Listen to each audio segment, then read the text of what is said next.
Bagaimana kita itu memuaskan hasrat Tuhan, menjadi berkat buat sesama.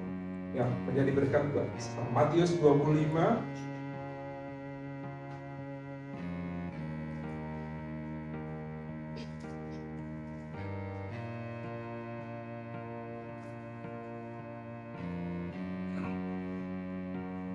kita baca mulai ayat yang ke-35 sampai 40.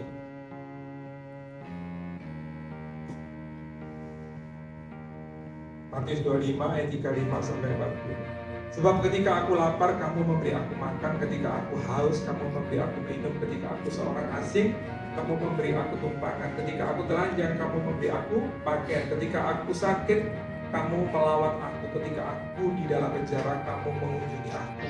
Maka orang-orang benar itu akan menjawab, dia kata Tuhan, bila manakah kami melihat engkau lapar dan kami memberi engkau makan, dan atau haus dan kami memberi engkau minum?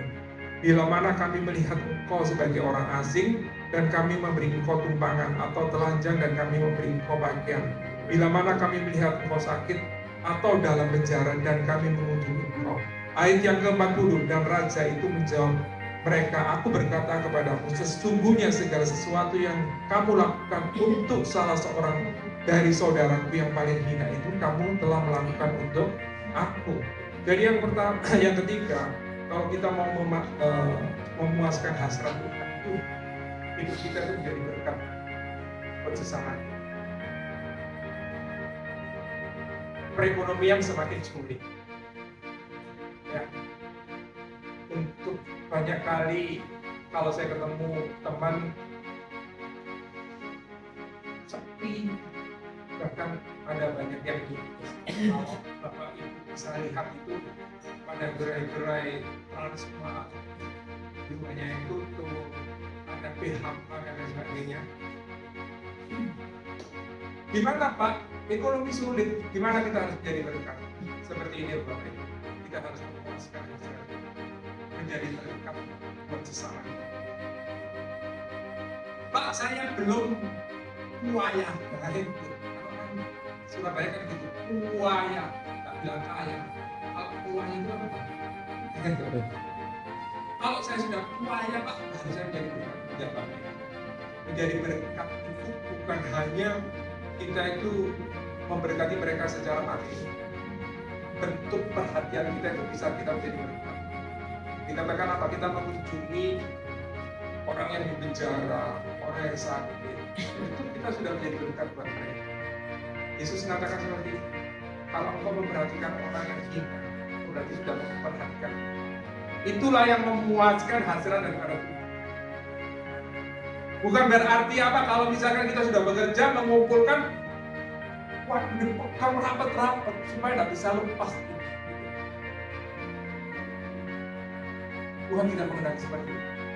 Hidup kita harus menjadi berkat, sehingga melalui hidup kita orang lain itu bisa merasakan kasih Kristus.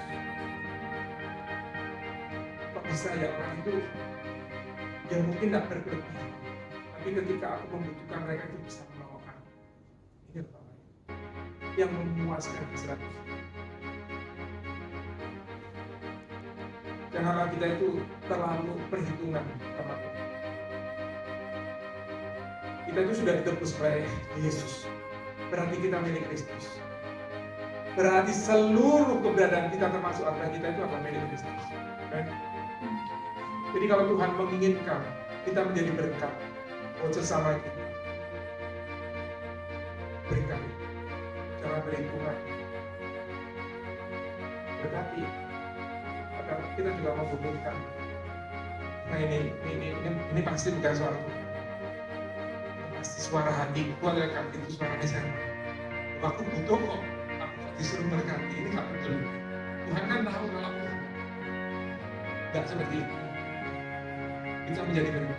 Kalau Tuhan katakan apa, biarpun ini jangan dibuat uang sekolah, tapi Tuhan katakan berkat. Aku yang lebih membutuhkan berkat.